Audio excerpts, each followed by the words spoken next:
በህንድ በበረዷማው የሂማሊያ ተራራማ ዳርቻዎች ከዘመናዊው ዓለም እይታ ርቆ የሚኖር አንድ ማህበረሰብ አለ። በዚህ አካባቢ ኪራን የተባለች ሴት ለሶስት ወንድማማቾች ተድራ ትኖራለች። ይህ ጆጂርዳ በመባል የሚታወቀው የጋብቻ ስርዓት ብዙ ወንድማማቾች አንዲትን ሴት በጋራ የሚያገቡበት ሲሆን ለብዙ ዘመናት የቆየ ባህል ነው። ለመሆኑ አንዲት ሴት ሶስት ወንድማማቾችን በአንድ ላይ እንድታገባ ያስገደዳቸው ሚስጥር ምን ይሆን? ይህስ ቤተሰብ እንዴት በሰላም አብሮ ሊኖር ይችላል? ወደ አድማስ በሰላም መጣችሁ። ዛሬ ደግሞ አድማሳችንን አስፍተን ወደ ህንድ በመጓዝ አንዲት ሴት ሁለትና ከዚያ በላይ ወንድማማቾችን የምታገባበትን ጆጂርዳ የተሰኘውን የጋብቻ ስርዓት እንመለከታለን። በአይነቱ ልዩ የሆነው የዛሬው ዝግጅታችን እነሆ ጀመረ።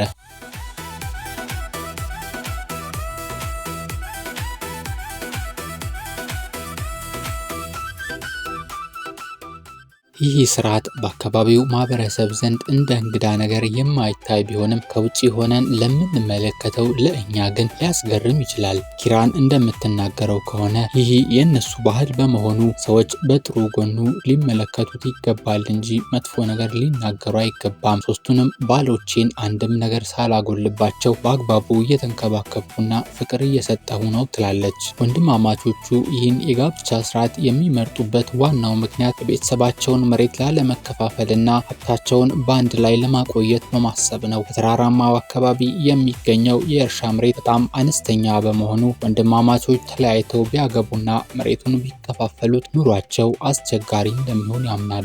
ለዚህም አንዲት ሴት በጋራ በማግባት ተከባብረውና ተዋደው በፍቅር ይኖራሉ። ሪታኒ ዴቭ የተባሉ ሌላ አዛውንት ደግሞ ከ35 ዓመታት በፊት ለሁለት ወንድማማቾች ተድረው እንደመጡና ይህም ቤተሰቡን አንድ አድርጎ ለማቆየት እንደረዳቸው በልበ ሙሉነት ይገልጻሉ።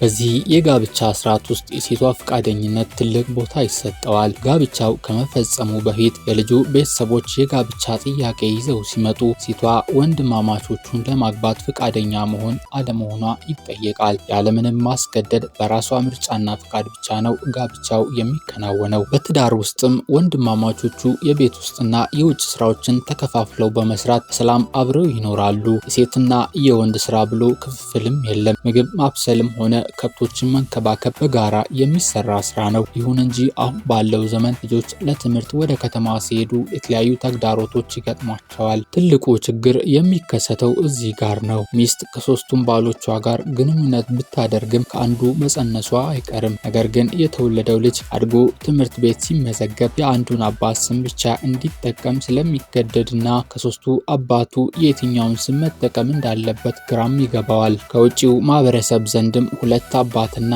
አንድ እናት አላችሁ የሚል ትችትና ስላቅ ስለሚበዛባቸው ለስነ ልቦና ጫናም ይዳረጋሉ። ቢሆንም ግን ማህበረሰቡ ይህ የጥንት ማንነታቸውና የመዳን ስልታቸው እንደሆነም ያምናል።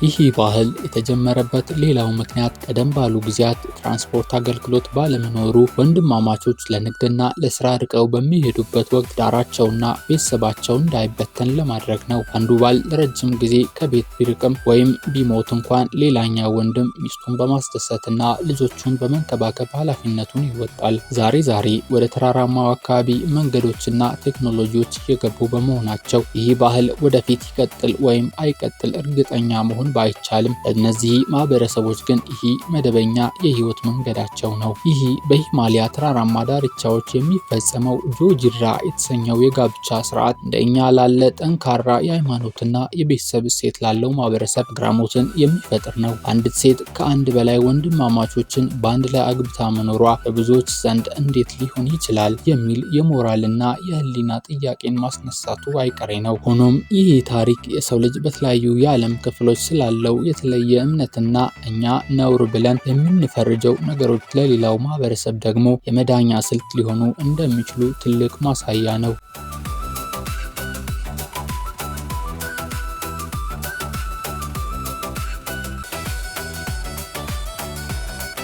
ይህ ታሪክ የሚያሳየን የሰው ልጅ በተለያዩ አስቸጋሪ ተፈጥሯዊ ሁኔታዎች ውስጥ ሕይወቱን ለማስቀጠል የሚቀይሳቸውን የተለያዩ የማህበራዊ መዋቅር ስልቶችን ነው። በሂማሊያ ተራሮች ያለው የመሬት እጥረትና የተገለለ አካባቢ መሆን ይህንን ለየት ያለ የጋብቻ ስርዓት ለዘመናት እንዲቆይ አስችሎታል። የዛሬው ዝግጅታችን ይህንን ይመስል ነበር። ለእናንተ ለውድ ተመልካቾቻችን የማንፈነቅለው ድንጋይ የማንወጣው ተራራ የለምና ምን እንጨምር ምን ጎደለ ሀሳባችሁን በኮሜንት አጋሩን። ለቻናላችን አዲስ የሆናችሁ ደግሞ እንዲህ ያሉ መረጃዎችና ትንታኔዎች እንዲደርሷችሁ ሰብስክራይብ በማድረግ ቤተሰብ እንድትሆኑ እንጋብዛለን። የቪዲዮውን ይዘት ከወደዳችሁት ላይክ ማድረጋችሁንና ለወዳጆቻችሁ ማጋራታችሁን እንዳትረሱ። በሚቀጥለው ፕሮግራም በሌላ አስገራሚ ርዕስ እስክንገናኝ ድረስ ቸርን ሰንብት።